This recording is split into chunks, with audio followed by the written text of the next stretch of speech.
안녕 아이들. 자, 오늘은 또 온라인 수업을 하게 됐습니다. 오늘은 주제 15 살인의 성장과 붕당의 형성을 보기 앞서서 우리가 지난 시간에 봤던 주제 14에 대한 내용을 명확하게 알고 있어야 돼요. 우리가 지난 시간에 배웠던 내용들 중에서 좀 기억해야 될 부분이 있다면 왕들 좀 봐야겠죠. 그래서 꼭 봐야 되는 왕들, 태조랄지, 글씨가 엉망이네. 그리고 태종이랄지, 태종 했던 업적 같이 생각하면서 봐야겠죠. 그리고 4대 왕이었던 세종, 글씨가 이상하게 써지네. 그리고 7대 왕인 세조, 계유정난을 통해서 왕이 됐죠. 그리고 9대 왕인 성종, 경국대전 완성원 왕이다 라고 했습니다. 꼭 기억해야 될 왕들이고, 이와 함께 중앙정치기구, 의정부, 6조, 3사 꼭 봐야 되죠. 사원부, 사관원, 홍문관 보셔야겠고, 관리설 선발하는 제도, 과거제도 꼭 기억하시면 좋겠고, 문과, 묵과, 잡과 있었고요. 지방행정조직으로는 8도 있는데 8도의 관찰사, 그리고 부목 9년에 수령이 파견됐다. 향소부국이 모두 일반 9년으로 승격해서 특수행정구역 없었고 모든 9년에 지방관 파견됐다. 또한 한편으로 지방사족들의 영향력이 강화되면서 유향소라는 기관이 지방 양반들의 영향력을 보여주는 기관이었다라고 받았습니다. 자, 그러면 오늘은 본격적으로 사림의 성장과 붕당의 형성을 좀 보도록 할 거예요. 잘 되고 있나요? 녹화가 잘 되고 있네. 자, 내용을 보면 먼저 교실 열기에 붕당에 대한 내용이 나와 있죠. 붕당이란 학문적, 정치적 입장을 같이 하는 사람들이 결집하여 형성한 세력을 의미한다 라고 되어 있고, 앞서서 혹시 주제 14를 다 안 본 학생들은 주제 14를 다 보고 와야 돼요. 선생님 전에도 얘기했지만 온라인의 최대 장점은 수업 진도를 막 나갈 수 있다고 했죠. 그래서 오프라인 수업에서 주제 14가 끝나지 않은 학급의 학생들도 주제 14를 먼저 보고 나서 주제 15를 보시기를 권장합니다. 자, 어쨌든 지금 2의 상소문으로 읽는 선조가 나와 있는데요. 붕당 잔체를 금하기보다는 소인배들이 당을 형성하는 것을 막아야 된다라고 되어 있고, 본래 조선에서는 붕당이 조정을 분열시킨다고 생각하여 철저하게 금지됐는데 선조 때 붕당이 형성되고 이에 상소가 받아들여지면서 붕당 정치는 조선의 기본적인 정치 형태로 자리 잡았다라고 되어 있습니다. 그러면 붕당 형성은 조선 정치에 어떤 영향을 미쳤을까? 라는 질문에 대해서는 붕당은 상호 토론과 비판을 통해 공론 정치를 지탱하는 역할을 하였다라고 해서 마치 지금의 정당 정치와 비슷한 모습을 보여주고 있다라고 이야기할 수 있을 것 같아요. 자, 그러면 본격적으로 한번 내용에 들어가도록 합시다. 먼저 중단원 제목이 훈구파의 성장과 사림의 등장이라고 되어 있고, 봐야 될 왕이 있는데 바로 세조예요. 기억나시죠? 세조. 지난 시간에 봤던 조선의 7대 왕이었고 세종대왕의 두 번째 아들이었는데 그의 조카였던 단종을 쫓아내고 왕위에 올랐다고 했어요. 그래서 지난 시간에 봤던 수양대군이 권력을 장악하게 됐던 사건, 계유정난이라고 했고, 계유정난 끝에 세조가 권력을 취하고 단종을 결국 양위의 형태로, 양보의 형태로 물러나게 하고 스스로 세조가 된 거죠. 그 이후에는 뭐 여러 가지 이야기들이 있습니다. 단종이 사육신들에 의해서 다시 복위 운동이 벌어지고 그 이후에 강원도 영월로 유배를 갔다가 결국 영월에서 젊은 나이에 그 생을 마감하게 되는 그런 이야기들이 있는데 시간 관계상 그런 내용들을 일일이 다 다루기 어렵다는 좀 아쉬움이 있네요. 한번 궁금한 사람들은 찾아보시면 좀 흥미롭게 보실 수 있을 거예요. 단종이라는 왕위를 빼앗긴 왕이 얼마나 안타까운지 또 한번 생각해 볼 수 있을 것 같습니다. 자, 어쨌든 세조는 왕이 될 수 없었던 사람인데 왕이 된 사람이에요. 다시 말하면 수양대군, 세조를 도와서 수양대군을 왕으로 만든 사람들이 있다는 거죠. 바로 이때부터 세조의 즉위를 도와 공을 세우고 기득권을 장악한 인물들이 있으니 이들을 훈구파라고 합니다. 여기서 말하는 앞에 훈자는 공은 훈자예요.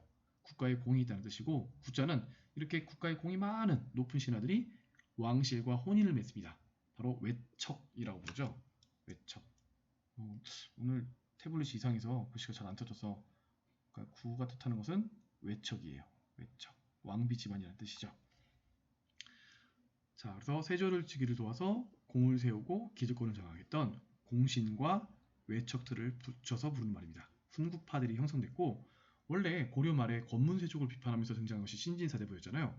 그런데 다시 훈구파들도 자신들의 부를 축적하기 위해서 불법과 수탈을 자행하면서 과거의 권문세족과 어떻게 보면 비슷한 모습을 보이게 된다는 거예요. 자, 이런 훈구파를 비판하면서 등장하는 사람이 있으니 바로 사림들입니다. 사림들이 어떤 사람들인지를 보여주는 자료가 우리 교과서 63페이지에 나와 있어요. 63페이지 중간에 있는 자료를 보면 사림이 꿈꾼 정치의 모습이라고 해서 아랫사람을 일으켜 세우는 것은 윗사람에게 달린 것입니다. 성상께서 먼저 덕을 닦아 감동을 준다면 아랫사람들도 감동하여 정치가 지극히 바르게 될 것입니다. 라고 중종 때 조광조가 얘기했던 기록이에요. 그래서 사림은 스스로 도덕적으로 수행한다라는 수기, 그리고 백성들을 다스린다라는 뜻의 치인을 도덕 정치의 근본으로 여겼고, 위 사료에 드러나듯이 국왕도 수기와 치인을 해야 된다는 거죠. 굉장히 도덕적으로 높았던 사람들, 도덕적으로 자신들의 요구사항이 높았던 사람들이라고 볼 수가 있어요. 자, 원래 이 사림들은 관직에 진출하지 않고 성리학 연구에 힘쓰던 사족, 다시 말해 지방의 양반 사대부들이었습니다. 특히 어디에 참여를 많이 했었냐면 조선 건국이 될 때 조선 건국은 부당하다. 그러니까 온건개혁파 사대부의 입장이죠. 고려라는 나라에 충성해야지 유학을 배우는 사람들이라고 하면서 반대했던 사람들이었는데, 그런데 대신 뭘 주장하냐면 성리학적인 도덕 정치, 정치라는 것은 왕이 마음대로 하는 것이 아니라 가장 좋은 목적 자체가 국가를 부강하게 하는 것보다는 도덕을 모든 사람들이 갖고 있는 정치, 또는 왕도 정치라고 부른다고 했고, 양반 사족들, 사족 중심이 향촌 질서를 확립하는 것을 추구했다라고 합니다. 다시 말하면 향촌 자치예요. 다시 말하면 국왕 또는 위정자들이 향촌 곳곳까지 다 지배하지 마라. 향촌에는 향촌 나름대로 사족이 있고 양반 사대부들이 있고, 이 양반 사대부를 중심으로 해서 지방 사회를 도덕적으로 만드는 것이 이 사림들이 꿈꿨던 정치예요. 이거는 권력이 별로 없었기 때문에 본인들이 원하는 꿈을 이룰 수 없겠죠. 그래서 중앙정계에 진출하기 시작합니다. 특히 언제부터 진출하냐면 성종 때 이후부터 등장을 해요. 성종하면 어떤 사람이에요? 보세요. 보시면 세조 때 훈구가 완벽하게 형성이 됐다고 했고, 태정, 세, 문단, 세, 예종이 있고, 다음에 성종이 있어요. 다시 말하면 훈구파가 형성된 다음 때 왕이 성종이에요. 성종이 봤을 때 훈구파의 권한이 너무나도 막강해진 거예요. 그래서 성종은 훈구파를 견제하기 위한 목적으로 사림들을 대거 등용을 시키기 시작합니다. 그런데 이왕 사림들이 등용할 거라면 이 사림들이 훈구파를 비판할 수 있는 역할을 했으면 좋겠어요. 우리 주제 14에서 보면 고위 대신들에게 비판을 가할 수 있는, 관직은 높지 않지만 말을 할 수 있는 언관직을 뭐라고 불렀죠? 사관원, 사원부, 홍문관, 3사 대간 또는 언관직이라고 불렀어요. 그래서 이 사림들이 3사 관직에 진출해서 훈구파를 비판하면서 중앙 관직에 적극적으로 진출하게 됐다는 겁니다. 자, 성종 때 등장했다는 것이 특징이에요. 한번 눈여겨보시고. 자, 그래서 전통적으로 훈구파와 사림파는 이런 비교가 가능합니다.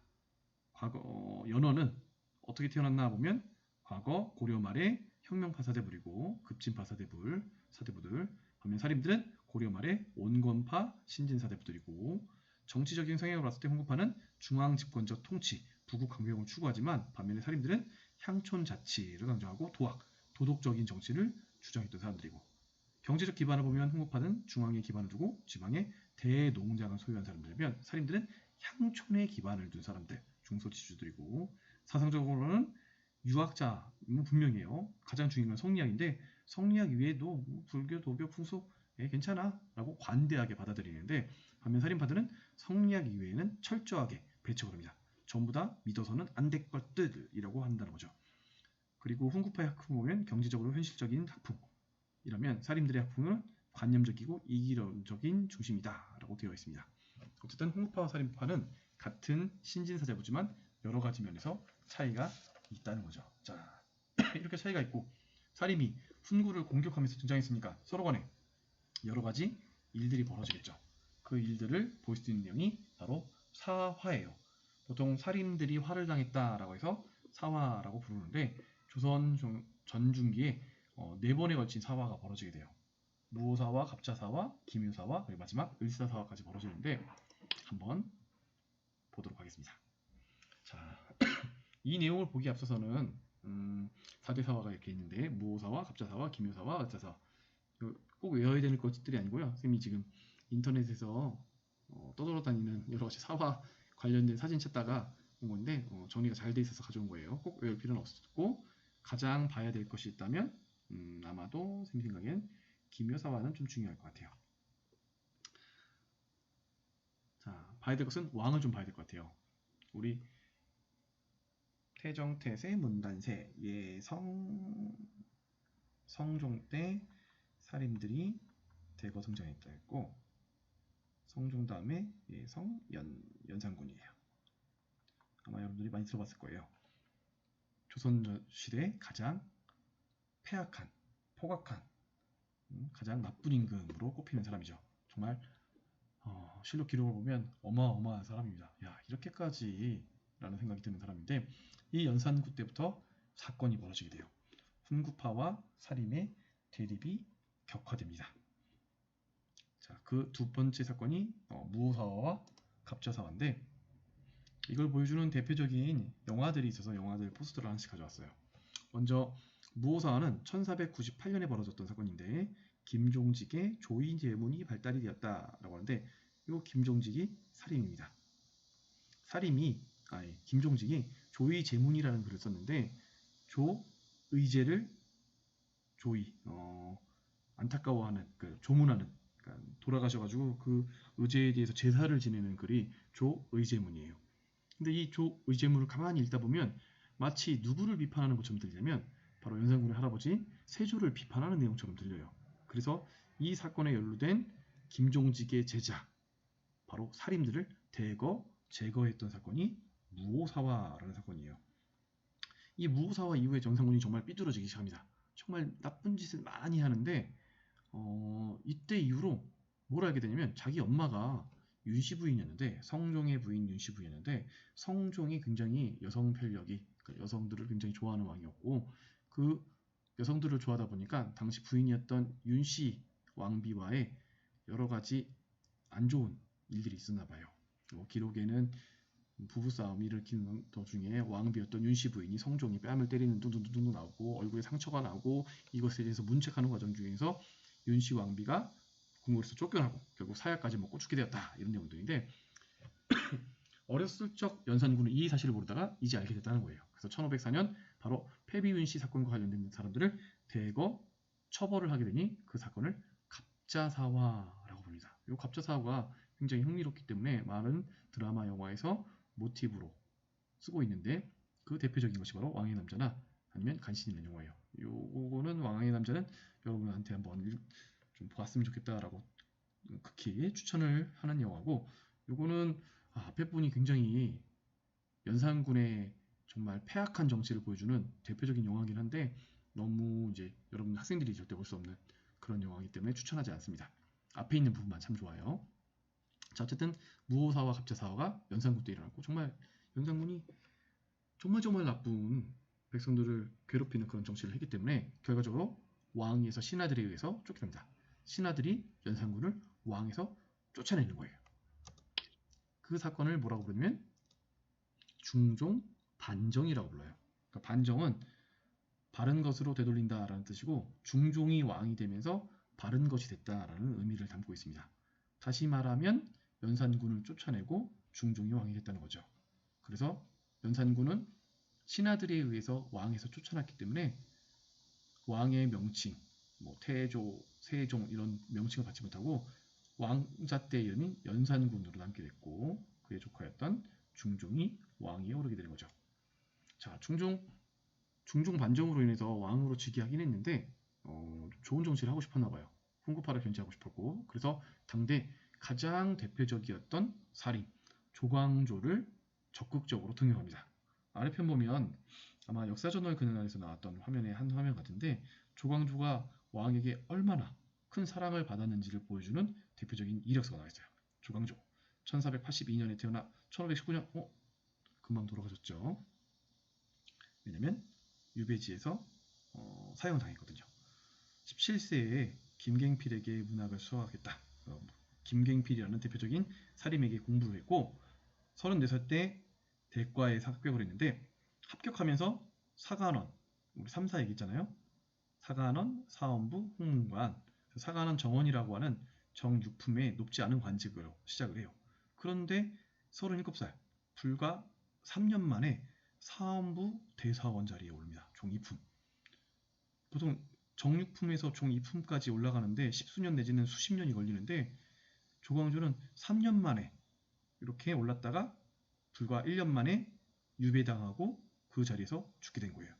엄청난 성공부터 시작해서 몰락까지 불과 4년에 불과했다는 거고 너무나도 급격한 변화를 조구했기 때문에 당시 훈구파는 사림에게 조광조에게 이상한 별명을 붙여놨어요. 광자, 미친 사람이라는 뜻이겠고 화태, 화가, 그러니까 나쁜 일의 근원 이렇게 부르기도 했다는 겁니다. 그래서 조광조가 매우 중요한 사람이고 사림의 가장 핵심적인 인물 중에 한 사람이에요. 그럼 조광조가 뭘 꿈꿨냐? 첫 번째는 혈량과라는 것을 시행하려고 했고 두 번째는 향약을 보급하려고 했고 세 번째는 위운을 삭제하려고 했고 네 번째는 소격서를 폐지하려고 했다는 점입니다. 지금 우리 교과서에 안 나와 있는 내용 소격서 폐지만 하나 더 추가했는데요. 이거는 도교를 잘 안 나오니까 태블릿이 안 되니까 마우스로 한번 써보겠습니다. 도교와 관련돼 있어요. 도교. 덕망이네요. 도교의 제사를 지내는 시설이 소격소였는데 앞서 얘기했지만 사림은 성리학 이외의 모든 학문들을 배척하거든요. 그래서 도교의 행사 지내는 전국에 있는 소격소를 전부 다 폐지를 했고 나머지 하나하나 보면 혈량과는 덕이 있는 인재를 추천하여 간단한 시험으로 등용하는 등용. 여기 핵심인데 다시 말하면 세상에 덕이 있는 사람들이 많은데 과거 시험만으로는 도저히 그 많은 인재들을 뽑을 수 없대요. 그러니까 간단한 시험으로 추천을 받아서 인재를 뽑자인데 이 인재가 누구겠어요? 사림이겠죠. 사림들을 대거 등용시키는 방법으로 쓰였고 또 하나는 향약. 바로 사림들이 꿈꾸던 것. 향촌 자치를 하기 위해 각 향촌마다의 향약은 그 마을마다 그 지역마다의 규칙, 법률을 만들어서 그 법률을 향촌에 있는 사림들이 다루게 하는 것이 향약입니다. 이걸 전국적으로 보급했고요. 가장 논란이 됐던 것이 위운삭제예요. 지금 훈구파는 공신이 됐기 때문에 훈구파라고 했죠.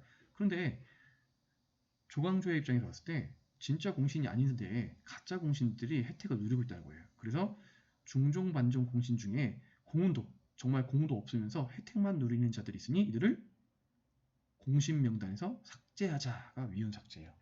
이때 이후부터 훈구파가 직접적으로 조광조를 공격하게 됐고 마침 중종도 너무나도 급격한 변화, 개혁에 실증을 냈는지 조광조를 멀리합니다. 그러면서 이상한 소문이 돌아요. 나뭇잎에 주초위왕이라는 글자가 쭉 이해해주세요. 주초가 왕이 되려고 한다라는 소문이 돌았다는 거예요. 다시 말하면 주초가 왕이 된다라는 이 소문은 이 글자를 하나의 글자로 이렇게 합치면 어떤 글자가 되면 조자가 돼요. 조가 왕이 되려고 한다. 조광조가 반역을 꿈꾸고 있구나라고 해서 결국 조광조와 그를 비롯한 사림들을 대거 제거하는 사건이 벌어지니 이 사건을 김효사화라고 부르고 김효사화 때문에 조광조는 고작 38세의 나이에 유배지에서 죽음을 당하게 되는 거죠. 하지만 그 이후에도 사림들이 계속 등장하면서 조광조에게 큰 영향을 받았기 때문에 조광조 몹시 중요하고 4대 사화 중에 김효사화와 조광조의 개혁 정치는 꼭 눈여겨봐야 될 것 같습니다. 자, 이제 마지막 사화는 인종 그리고 명종 때 등장하는데 태정태세 문화세 예성연중 인명선이죠. 중종의 두 아들이 그 다음 왕이 되는 인종과 명종이에요. 근데 인종 엄마와 명종의 엄마가 달랐어요. 부인 달랐던 거죠. 근데 두 부인 다 윤씨성을 가진 사람들이었는데 혹자는 이제 대윤과 소윤이라고 각각 따로 부르고, 처음에 인종이 왕이 됐을 때는 대윤 집안이 큰 힘을 받다가 다음 인종이 너무 빨리 죽고 나서 명종이 왕위에 오른 다음에 소윤 집안이 집권하면서 수많은 신하들을 제거하게 되는데, 그 틈바구니 속에서 살인들이 큰 피해를 봤다는 거예요. 그래서 을사사화라고 부르는데, 내용 자체는 그렇게 중요하지 않고 흥미로운 내용들이 많기 때문에 예전에 여인천하라고 하는 드라마의 모티브로 사용된 적이 있습니다. 어쨌든 살인전이 등장한 거 한번 보셔야 되기 때문에 우리 65페이지에 있는 탐구교실 한번 풀어보도록 할게요. 대간의 역할을 바라보는 다양한 인식이라고 하는 부분이고, 중요한 사료들, 설명들이 나와 있어요. 대간의 역할이죠. 그럼 대간 누구냐? 대간은 고려와 조선시대 때 감찰 임무를 담당하는 대관과 국왕에게 대한 간쟁을 담당하는 간관을 합쳐서 부르는 말이에요. 대관은 사원부, 간관은 사관원인데 여기에 그냥 홍문관까지 합쳐서 대간의 홍문관까지 해서 그냥 얘네들 통째로 대간, 언관, 그냥 3사라고 부르는 겁니다. 대간과 관관은 소속과 직무가 조금씩 달랐으나 실제로는 같은 언관으로서 관료의 비행을 하거나 왕에 대한 간쟁을 수행하였다. 대간은 직무 특성상 큰 어려움이 따르기 때문에 큰 어려움이 따르겠죠. 왜냐면 관료들, 저 영의정, 좌의정과 같은 높은 관료들의 비리를 비판하거나 왕에게 잘못됐다라고 따져야 되기 때문에 어려움이 따를 수밖에 없어요. 그래서 여러 특권을 가지고 있었는데, 예를 들면 재직 중에 함부로 체포되지 않을 권리, 왕을 직접 대면하며 간언할 수 있는 권리가 그것이었고, 대간의 직무가 중요했던 만큼 그들은 철저한 기준에 의거하여 선발되었는데 교양과 학식은 필수고 강직함과 청렴함이 특히 요구되었다. 당연하죠. 왕이 뭐라고 한다고 할지라도, 고위 관료가 뭐라고 한다 할지라도 버텨내야겠죠. 강직함 필요하고요. 그들이 남들을 비판하기 위해선 스스로가 먼저 청렴해야 되기 때문에 강직함과 청렴함은 특별히 필요한 젊은 관료들의 가장 대표적인 승진 코스이자 가장 중요한 관직이었다라고 볼 수가 있는 겁니다. 근데 이 대관들이 워낙 관료들을 비판하고 관료들 처벌에 앞장을 섰기 때문에 여러 가지 비판을 하는 사람도 있어요. 그걸 보여주는 가상 토론이 바로 오른쪽에 있는 내용입니다. 대간에 관련된 토론이고, 대간의 역할에 대하여 라고 해서 대간을 비판하는 이성원, 대간이 한 번 탄핵하면 손쉽게 관리가 내쳐지는 풍조가 많이 있는데 이게 옳은 일입니까? 대간이 낸 의견에 모두가 동의하는 것은 그것이 진실로 옳아서가 아니라 남들이 자신을 비난할까 두려워서입니다. 대간은 정치를 물러나게 만드는 존재입니다. 라고 했죠. 반면 대간의 역할을 긍정적으로 바라보는 조광조의 중종실록의 기록이고, 대간이 정치를 물러나게 만든다는 것은 틀린 말입니다. 재상이 공론을 말하지 않기 때문에 대간이 공론을 말하는 것이다. 만약 대간도 공론을 말하지 않는다면 초야의 의견을 물어서라도 정사를 바로잡는 게 맞지 않겠습니까? 라고 해서 대간의 역할을 긍정적으로 바라보고 있죠. 마지막 심판의 역할을 담당하는 중종인데, 정치는 마땅히 대신들이 돌봐야 되고 대간은 그 부족함을 보완하는 역할을 해야 된다 라고 설명하고 있으며, 최근의 대간들이 정치를 쥐락펴락하는 것을 하다 보니 과격한 논쟁과 탄핵이 벌어되어 오히려 폐단이 생겼다. 이를 바로잡기 위해 내가 조광조를 축출한 것이다 라고 해서 아까 앞서 봤었던 조광조를 탄핵하고 유배에 보내고 사사하게 됐던 근거가 되고 있는 실록의 내용입니다. 자, 이 내용을 바탕으로 아래쪽에 있는 문제를 좀 풀어보면, 위 토론에서 이성원, 조광조, 중종이 생각하는 대간의 역할 정리해보면, 이성원은 대간은 정치를 문란하게 만드는 조치다 라고 비판적인 내용을 말하고 있죠. 탄핵에 너무 강한 영향력을 발휘하다 보니까 대간의 의견을 거스르기가 힘들고 결국 모두가 대간의 눈치를 본다 라고 말하는 것이고, 반면 조광조는 긍정적이었죠. 대간은 정사를 바로잡기 위해 공론을 논하는 존재다 라고 했고, 특히 국정의 핵심인 재상들이 공론을 말하지 않을 때 대간이 나서서 공론을 말해야 한다 라고 말하고 있고, 마지막 중종의 경우에는 대간은 대신들, 높은 신하들의 부족함을 보완하는 역할에 머물러야 한다라고 해서 어느 정도 중립적인 입장에 서 있는 것을 볼 수가 있습니다. 두 번째 문제는 위 토론을 바탕으로 해서 자신의 생각을 써보는 문제인데, 긍정적으로 바라볼 수도 있고요, 또는 부정적으로 대간을 바라볼 수도 있을 것 같아요.